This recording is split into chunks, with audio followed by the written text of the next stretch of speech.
The DBB models airship for Neo Japan, or as we all know it, the Bud Carrier from Gundam. Once again, third parties offer something you think, why didn't Bandai do this? I bought this kit on a whim months ago from Gundam. Finally took some time out of my busy schedule to build it, and I will say this, while working on it, I absolutely hated it. Until I finished, and now I love the thing. The design is great, but it has flaws. There is a lot of parts rubbing. This isn't an issue if you aren't going to paint the thing, but if you are, watch out for the lower sections of the bud pieces because they all rub from the moving latches gimmicks. Color separation is non-existent, so it's pretty much in line with an HG kit, but it comes with a decent amount of detail and lots of space for you to add more if you so choose with scribing tools. I tried to create as much color separation as I possibly could with the limited time I have on hand. This channel loses money, so it's a labor of love to do anything here. Every minute I spend on ItsAGunpla harms my main channel, till I get an editor. Then I can dick around here all I want. Wait a minute, still gotta pay the editor. Oh well.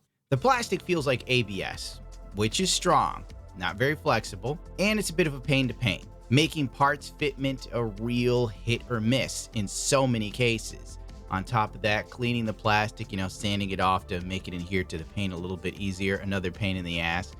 Sanding in general leaves a lot of excess plastic that just hangs off on the edge, and if you're not diligent enough to remember to clean those things off, it sort of bites you in the ass and you look at it later while you're putting down your paint coat like, how did I miss this? The decals suck big time.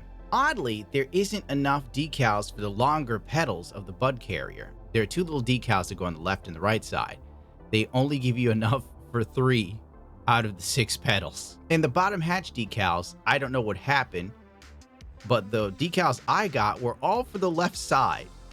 So I had to flip them to make them fit the right. I'd also recommend at least 2 clear coats before applying your final flat coat.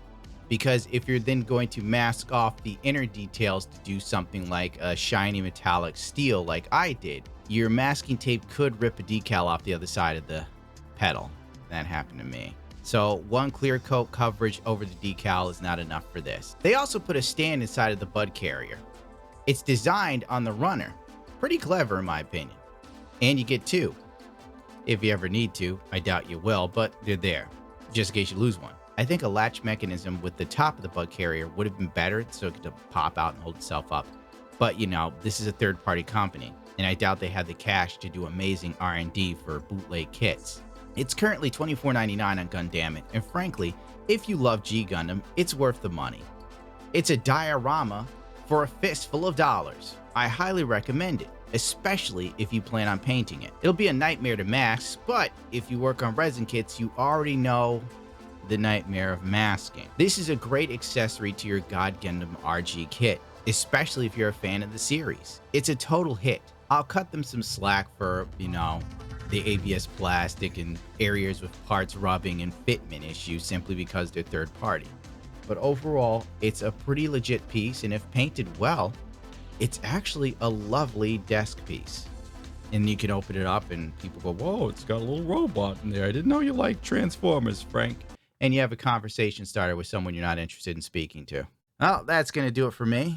And as the man who gave me my first airbrush said, do great things.